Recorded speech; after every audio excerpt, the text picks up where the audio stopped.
Olá a todos, o meu nome é Fabiola Zampini e aqui no canal a proposta é sempre trazer informações sobre direito internacional e assuntos internacionais em geral, como viagens, vistos, passaportes, imigração, cidadania, etc. Por isso eu peço que você se inscreva aqui no canal, curta e compartilhe esse vídeo para a gente sempre te atualizar sobre esses temas. E não esqueça de ativar o sininho para receber a notificação sobre novos vídeos. No vídeo de hoje eu vou falar de maneira sucinta sobre as alterações do Código de Processo Civil italiano no que tange os processos de cidadania italiana propostos via judicial. A princípio, essas alterações não atingirão os processos propostos via administrativa, ou seja, perante os consulados ou perante os comuni na Itália. O Código de Processo Civil italiano, assim como o brasileiro, ele prevê ali o procedimento para os processos e, portanto, não teve alteração no direito material. Aqui eu estou falando um pouco de juridiquês, mas o direito material é aquele que diz respeito ao direito em si. Então, a pessoa tem ou não tem direito à cidadania italiana, por exemplo. Já o direito processual, ele diz respeito ali ao procedimento, ao processo em si, à forma do processo. Então, são os atos, né? A audiência, as petições, os recursos, falando de forma clara e tentando falar para um público que não é da área jurídica. Então, os prazos, né? Então, prevê ali os prazos. Não, essa alteração não diz respeito ali ao direito material, não houve alteração na lei de cidadania italiana, mas sim no Código de Processo Civil italiano, e esse código prevê alterações ali nos processos judiciais da Itália em geral, e isso atinge os processos via judicial de cidadania italiana.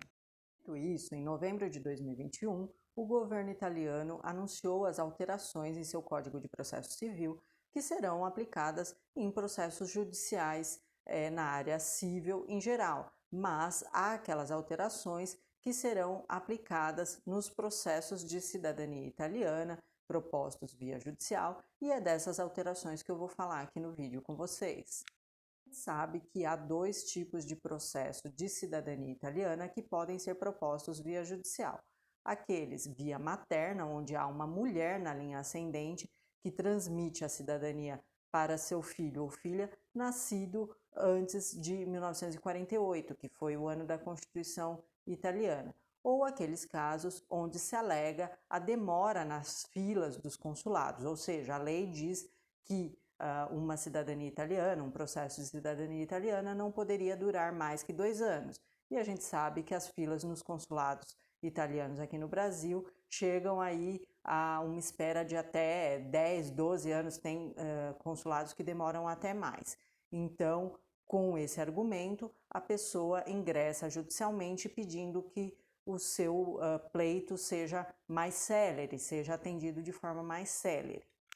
Aí, essas alterações previstas no Código de Processo Civil passarão a valer a partir de 1º de julho de 2022 e são alterações meramente processuais. O que isso quer dizer? Existe o direito material e o direito processual. O direito material é o direito em si, então, nesse caso, a pessoa tem o direito à cidadania italiana, esse seria o direito material.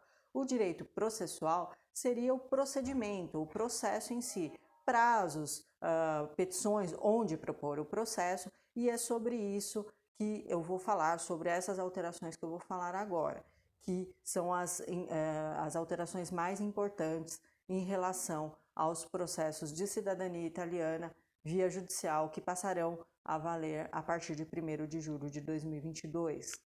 Bom, hoje quem propõe o processo de cidadania italiana via judicial, seja via materna ou contra as filas dos consulados, sabe que aí tem uma demora aí, né, para marcar as audiências, tem audiências sendo marcadas para 2024 e os processos são propostos exclusivamente no Tribunal de Roma. A partir de julho de 2022, essa alteração que veio com as mudanças aí no Código de Processo Civil, prevêem que a propositura dessas ações serão de competência das províncias, as províncias de origem do dante causa. Quem que é o dante causa? É o italiano, o antenato que está transmitindo a cidadania italiana para aquele requerente. Então, se o seu avô, o seu bisavô veio, por exemplo, de Pádua, que é uma província, o seu processo deverá ser proposto em Pádua. Se ele veio de Torino, se ele nasceu em Torino, o processo deve ser proposto em Torino a partir de 1º de julho de 2022. Quem propôs ou vai propor o processo até uma data anterior, até 30 de junho de 2022, as regras vigentes são as atuais, ou seja, deve ser proposto o processo no Tribunal de Roma. E por que houve essa alteração? Bom, em primeiro lugar, prevendo aí, né, o fundamento dessas alterações foi a celeridade, a rapidez dos processos. Então, com essas mudanças, é esperado aí um trâmite mais rápido dos processos. Há quem fale que os processos vão tramitar de 40% a 50% mais rápido, ou seja, se um processo dura 4 anos, 5 anos, vai cair pela metade esse prazo. Há quem até é mais otimista, que acredite que em 1 ano ou menos um processo seja aí julgado. Então, lógico que a gente torce sempre para isso. E com essa descentralização dos julgamentos, então cada província vai julgar ali, né, os fóruns vão julgar as ações propostas de acordo com a origem, né, do antenato, do dante causa, do italiano que está transmitindo a cidadania. Há quem diga que poderão haver aí mais decisões desfavoráveis aos requerentes. Bom, a gente não sabe, é como aqui um advogado que trabalha em São Paulo, se ele propõe uma ação no Fórum de Pinheiros, por exemplo, a decisão pode ser muito diversa do Fórum de Santo Amaro. Então, os advogados estão acostumados a ter decisões diversas dependendo do fórum, do juiz, e para isso existe a segunda instância, né, aqui no Brasil e na Itália, para quando você tiver uma decisão desfavorável, você poder recorrer.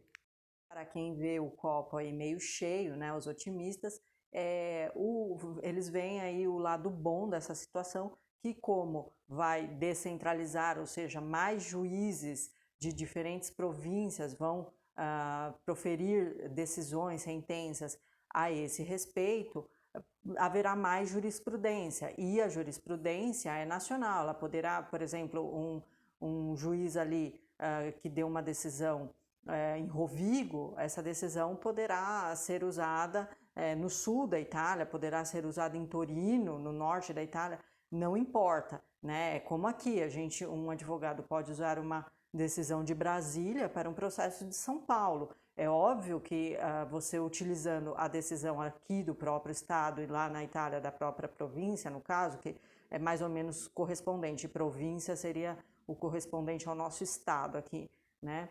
E então, assim, obviamente que você mostra para o juiz, olha, né, já teve uma decisão aqui dessa mesma província nesse sentido. É óbvio que o juiz acaba vendo ali que é da própria província, né, aqui no caso do próprio estado, é óbvio que chama mais atenção, digamos, mas você pode utilizar uma decisão de outro estado, de outra província, como jurisprudência para defender o seu caso. Então, só para finalizar o vídeo, não houve alteração na lei de cidadania italiana, no direito material, falando tecnicamente.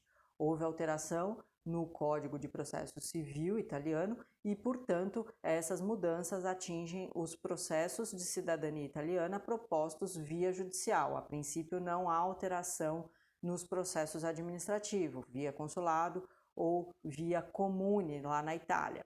E com isso, com essas alterações,